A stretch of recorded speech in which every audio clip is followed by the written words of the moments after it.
Bonjour à tous, Oppo s'est pendant longtemps limité au marché asiatique et plus précisément à la Chine. Mais tout a changé avant l'été lorsque le constructeur a annoncé son arrivée en France, dans l'Hexagone.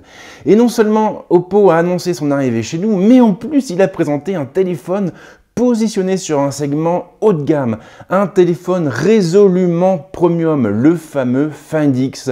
Et justement, je vous propose de découvrir le test de l'appareil.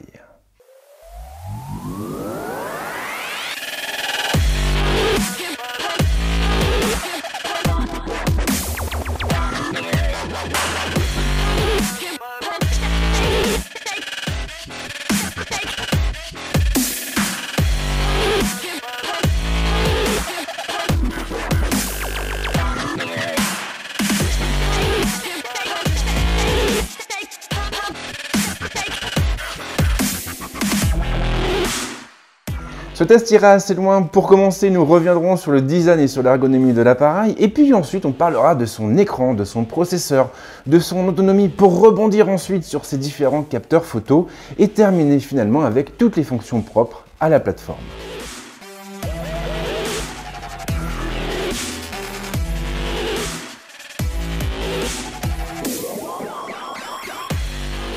Et on attaque directement avec le design et l'ergonomie de l'appareil. Oppo n'a pas cherché à réinventer la roue, du moins pas au premier abord. L'offre du constructeur est finalement assez classique. Le Find X est doté d'un boîtier composé de deux plaques en verre et d'une armature en métal. La plaque arrière est légèrement bombée afin de rendre le terminal plus agréable en main. Le constructeur a aussi beaucoup travaillé sur la teinte du verre et le modèle qui m'a été envoyé par Gearbest arbore ainsi un magnifique mauve tirant sur le noir. Pas de grosse surprise non plus au niveau de l'ergonomie, les deux touches du volume sont placées sur la tranche droite et le bouton de mise sous tension est de l'autre côté. La trappe d'accès aux cartes est placée sur la tranche inférieure et elle sera en mesure d'accepter deux cartes placées de chaque côté de la pièce métallique, exactement comme la version chinoise de l'iPhone XS. Le connecteur se trouve lui aussi sur la tranche inférieure. Oppo a opté pour un port au format USB type C et la prise casque, bien sûr, est passée à la trappe. Il en va d'ailleurs de même pour le lecteur d'empreintes. Finalement, c'est en l'allumant que le Oppo Find X montre sa différence. L'écran est immense et les bordures entourant la dalle sont presque inexistantes. On a simplement un menton d'1 mm de large en bas et autant vous le dire franchement, le résultat est tout simplement bluffant. J'avais un peu peur que le côté borderless du terminal le rende peu confortable en main, mais ce n'est pas le cas. Oppo a bien fait les choses et le Find X est très agréable à utiliser. Il est même possible de le piloter d'une seule main, enfin à condition de ne pas aller chercher des éléments se trouvant dans la partie droite de l'écran, bien entendu. Pour en arriver à ce résultat, le constructeur a choisi de déporter la caméra frontale et le module photo dorsal dans une pièce mobile située dans la partie supérieure du boîtier. Le fonctionnement de la pièce est totalement transparent et il suffira d'utiliser une fonction ou une application faisant appel à la photo ou à la vidéo pour l'activer et la faire apparaître. Je ne vais pas vous mentir, j'étais très sceptique lors de l'annonce, mais les quelques semaines passées en compagnie du Oppo Find X ont fini de me convaincre. La pièce se déploie effectivement en quelques millièmes de seconde et le temps d'attente est tout simplement imperceptible. En réalité, pour faire une comparaison, la caméra frontale du Vivo Nex S, par exemple, est beaucoup moins réactive que cette fameuse pièce mobile intégrée au Find X. Alors maintenant, on parle quand même d'une pièce qui est mécanique et qui est donc sujette à l'usure. Et si l'on en croit les youtubeurs US, alors l'Oppo Find X serait assez fragilisé en raison de la présence de cette pièce mobile. En ce qui me concerne, le Oppo Find X ne m'a pas donné de raison de douter de sa robustesse. Par contre, cette pièce, elle est très salissante. Et la poussière a tendance à s'accumuler dans la partie mobile, justement, et ça en revanche, c'est un petit peu déplaisant. En outre, il faut aussi savoir que le Find X n'a aucune certification, il n'est pas résistant à l'eau, il n'est pas résistant à la poussière, et du coup, il faudra quand même faire très attention lorsque vous l'utiliserez dans un environnement pluvieux, par exemple.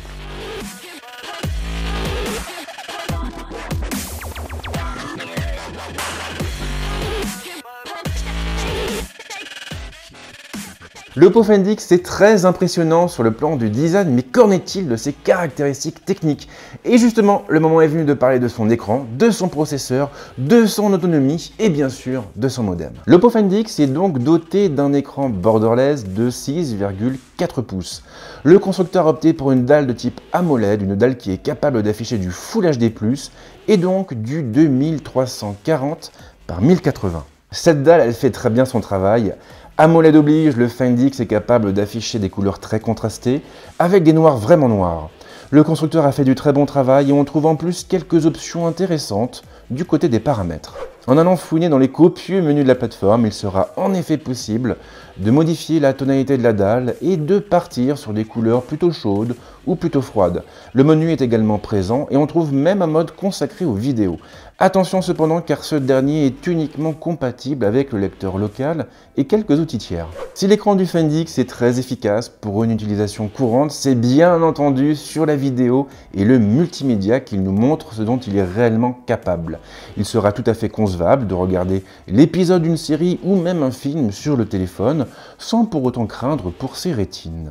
La dalle est donc de très bonne qualité, mais elle est également très loin d'égaler l'écran du Galaxy Note 9, un écran qui pour moi détient la palme à l'heure actuelle. Cela n'étonnera sans doute personne, mais le Find X est animé par un Snapdragon 845. La puce est même couplée à 8 Go de mémoire vive, et l'espace de stockage atteint pour sa part les 256 Go. Alors en revanche, il ne sera pas possible de l'étendre faute de lecteur de carte micro SD. Une fois encore, le terminal ne manque pas de répondants et le contraire aurait de toute façon été étonnant compte tenu de la puissance de calcul de la puce de Qualcomm. Que ce soit pour une utilisation courante ou même en jeu, l'appareil ne montrera donc aucune faiblesse. Pas de surchauffe particulière en vue non plus. Alors j'ai fait tourner AnTuTu sur l'appareil et j'ai obtenu un score tournant autour des 284 000 points, ce qui est finalement plutôt correct. Et la batterie alors? Eh bien à l'intérieur de l'appareil on trouve une batterie de 3750 mAh. L'autonomie est correcte sans non plus être ébouriffante. Avec une utilisation soutenue, le terminal tiendra la journée. En se montrant un peu plus précautionneux, on pourrait espérer atteindre une journée et demie. Alors bien sûr, évaluer l'autonomie d'un téléphone n'est jamais facile. Chaque utilisateur a son propre usage, a ses propres applications, et ce qui vaut finalement pour l'un ne vaut pas forcément pour l'autre. Du coup, j'ai pris la décision d'intégrer une nouvelle solution de benchmarking à mes tests, et cette solution c'est PCMark. Dorénavant et dans la mesure du possible, je testerai donc chaque téléphone avec l'outil, afin que vous puissiez comparer ses performances avec votre propre appareil.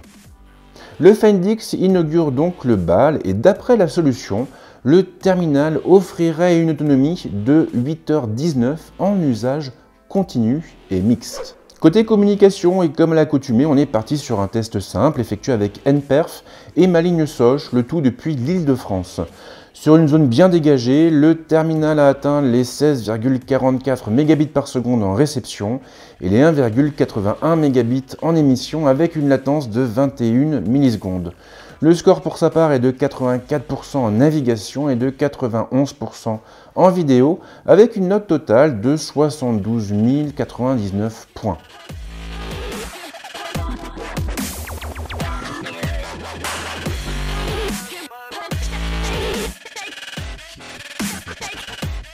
Désormais, les smartphones doivent aussi être des photophones accomplis et vous vous demandez sans doute ce que vaut le Oppo Find X sur ce terrain. Et bien justement, le moment est venu d'en parler.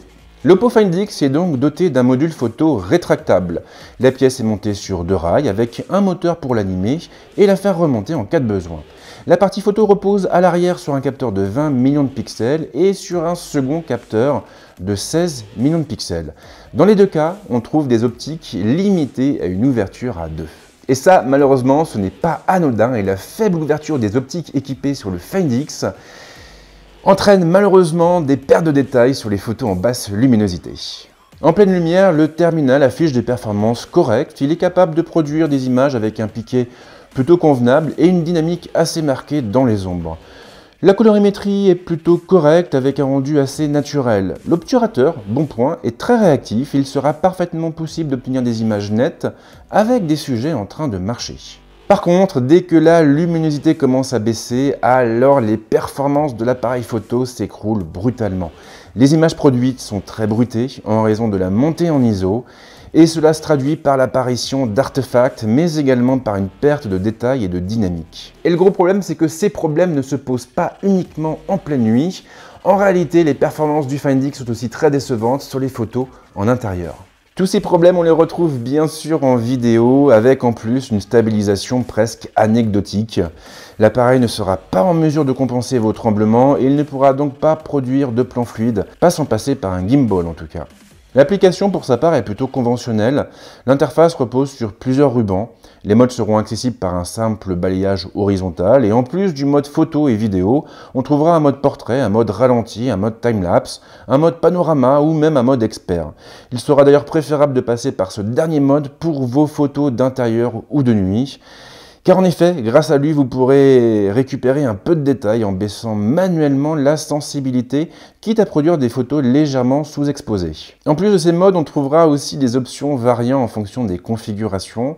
En quelques tapes, il sera ainsi possible d'activer ou de désactiver le flash, le HDR ou même le retardateur. Oppo, comme la plupart des constructeurs chinois, a bien entendu mis en place une option permettant de lisser artificiellement la peau, mais on a aussi une fonction de scan 3D qui est assez rigolote. Grâce à cette fonction, il sera effectivement possible d'ajuster l'épaisseur de ces traits, comme les joues, le nez ou encore le menton, en quelques instants et après avoir lancé un scan complet en 3 dimensions.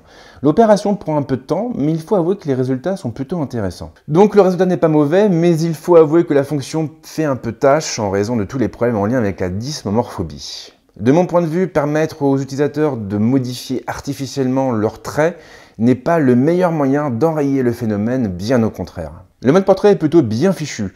Non content de générer de beaux flous d'arrière-plan, l'outil sera aussi en mesure de vous faire profiter de multiples effets lumineux. Et contre toute attente, le résultat n'est pas mauvais. Je pense notamment au mode bicolore qui permet d'obtenir de chouettes résultats. Alors bien sûr, la liste de toutes ces fonctions n'est pas exhaustive. Derrière, on trouve plein de bricoles supplémentaires comme les stickers ou encore les emojis. Ces derniers fonctionnent un peu sur le même principe que les AR emojis de Samsung et ils permettent en gros d'animer des personnages avec son visage pour créer des scènes un peu rigolotes. Le Find X est équipé d'un seul et unique haut-parleur.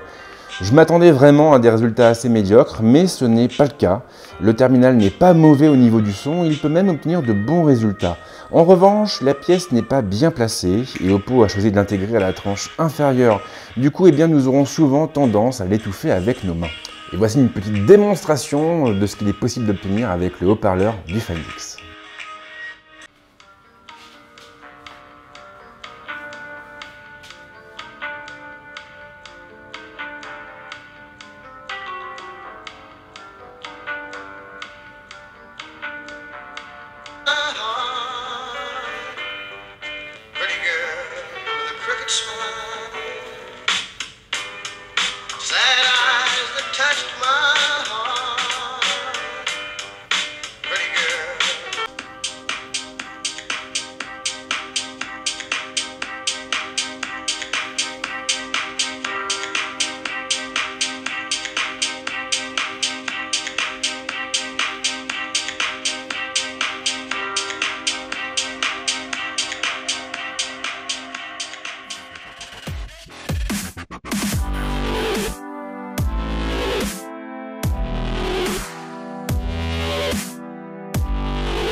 Évaluer un smartphone sans évoquer l'aspect logiciel relève au mieux de la conscience et justement, le moment est venu de parler de la plateforme du Find X. L'Oppo Find X est livré sous ColorOS 5.1 et la plateforme est donc basée sur Android 8.1 Oreo. L'interface se rapproche inévitablement de ce que propose iOS. Le drawer est aux abonnés absents et les icônes des applications seront donc directement placées sur les écrans d'accueil après leur installation. Oppo n'a pas vraiment touché au centre de notification. En revanche, il suffirait ainsi d'un balayage vertical à partir du haut de l'écran pour faire apparaître les raccourcis et les alertes des applications. Les appuis longs sont aussi de la partie et du coup, en appuyant de façon soutenue sur l'icône d'une application, vous pourrez faire apparaître un menu contextuel et accéder en un instant aux options les plus utiles de l'outil sélectionné. Oppo a aussi mis en place un assistant. Accessible directement depuis les écrans d'accueil, il permettra d'accéder à des fonctions rapides ou à des infos comme la météo, le suivi des pas et les dernières fonctions prises avec le téléphone. Comme évoqué un peu plus tôt dans la vidéo, le constructeur a placé toutes ses billes dans le même panier et le seul système d'identification biométrique proposé fait donc appel à une fonction de reconnaissance faciale. Curieusement, cette dernière fonctionne plutôt bien, et même dans la pénombre. Même chose, le téléphone parviendra à vous reconnaître si vous mettez ou si vous enlevez vos lunettes de vue. De même pour une écharpe. En revanche, il aura un peu plus de mal avec les lunettes de soleil. Là, il faudra souvent s'y reprendre à plusieurs fois pour être reconnu. Alors derrière, on trouve plein d'autres options, comme celle qui permet de cloner une application pour faire cohabiter par exemple deux comptes Twitter ou deux comptes Facebook. On a aussi un mode qui est adapté aux enfants. Et surtout, un clavier virtuel sécurisé. Ce dernier, il apparaît uniquement lors de la saisie de mots de passe et il évitera tout simplement que votre précieux sésame ne tombe entre de mauvaises mains. Maintenant, le gros défaut de ColorOS, de mon point de vue, ce sont déjà les erreurs de traduction et puis surtout les bloatwares. Oppo a eu la main assez lourde de ce côté-là et le Oppo Find X est livré avec un nombre incroyable d'outils en chinois, des outils qu'il n'est malheureusement pas possible de désinstaller, du moins pas en utilisant la procédure habituelle. En ce qui me concerne, j'aurais vraiment aimé que Oppo ait la main un peu plus légère de ce côté-là.